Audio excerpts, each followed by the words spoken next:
हाय guys, good morning. मी दिव्या तुमचं आपल्या नवीन ब्लॉगमध्ये खूप स्वागत करते.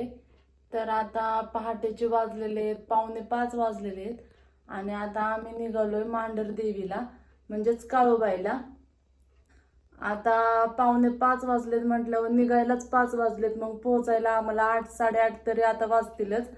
तर आता जाताना काही ब्लॉग शूट करणार नाही कारण की आता सगळा अंधारच आहे. तर आता आम्ही कुठं नाश्त्याला वगैरे जर थांबलो तर तिथं ब्लॉग चालू करू.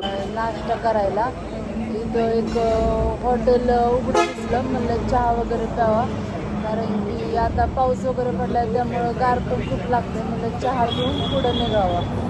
आता 2 क्रीम गोल घेतलेत आणि 2 चहा घेतलेत. चहा वगैरे थोडी थोडी हो, थंडी पण वाजते खूप कारण की पाऊस पडलेला आहे इकडं आणि सकाळचं तुम्हाला माहिती आहे आता की गार लागतंच म्हणून. तर आता चहा वगैरे पिऊन आम्ही निघतो.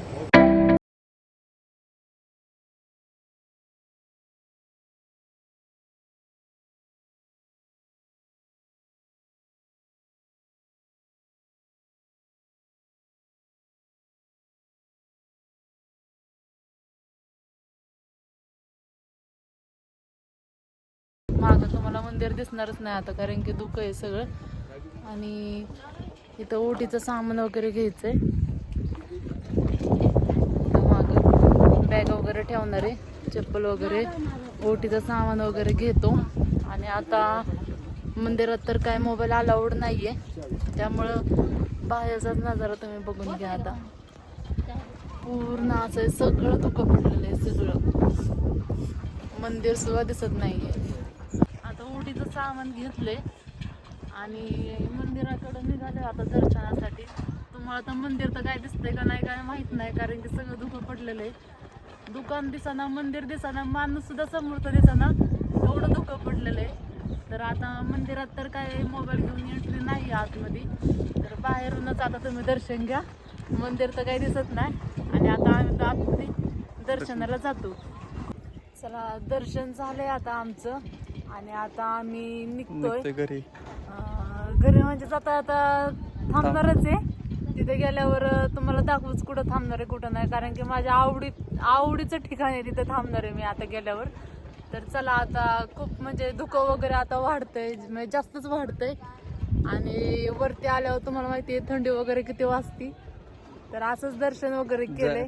दर्शन बी खूप चांगलं झालंय आणि दर्शन खूप म्हणजे खूप छान झालंय. समोरून एकदम देवीचं दर्शन झालेलं आहे, मस्त दर्शन झालंय. आता चला. तर आम्ही मांढर देवीच्या इथनं निघलो होतो आणि पुढे येऊन DMart थांबलो होतो. पण तिथं काय व्हिडिओ वगैरे घेण्याचं म्हणजे अलाउड नव्हतं त्यामुळं काही व्हिडिओ घेतला नाही. आणि इथं पुढं आल्यानंतर आम्ही नाश्त्याला थांबलो. वडापाव घेतला होता, मिसळ घेतली होती आणि दुपारचे 1 वाजले होते त्यामुळं भूक पण खूप लागली होती. तर चला, घरी गेल्यावर भेटतो. आम्ही काळूबाईवरनं आलो आणि आल्यानंतर काय व्हिडिओ शूट नाही केला कारण की यायला 4-4:30 वाजले होते आम्हाला. आणि तुम्हाला तर माहिती आहे गाडीवर येऊन जाऊन यायचं आणि जायचं म्हटलं तर किती दगदग होती. आल्यानंतर आम्ही झोपलो होतो, म्हणजे आराम केला थोडा. आणि आमच्या शेजारीच इथं भाजी मंडई भरती, तर भाजी मंडईत गेलो होतो आम्ही. आता आलोय भाजी मंडईतनं आणि मसाले भात टाकलाय मी. तर म्हणलं मसाले भात वगैरे खावा आणि आराम करावा. आणि व्हिडिओचा एंड पण केला नव्हता तर म्हटलं आता व्हिडिओचा एंड पण करावा. तर चला, आपण व्हिडिओ इथंच थांबवा आजचा. Good night.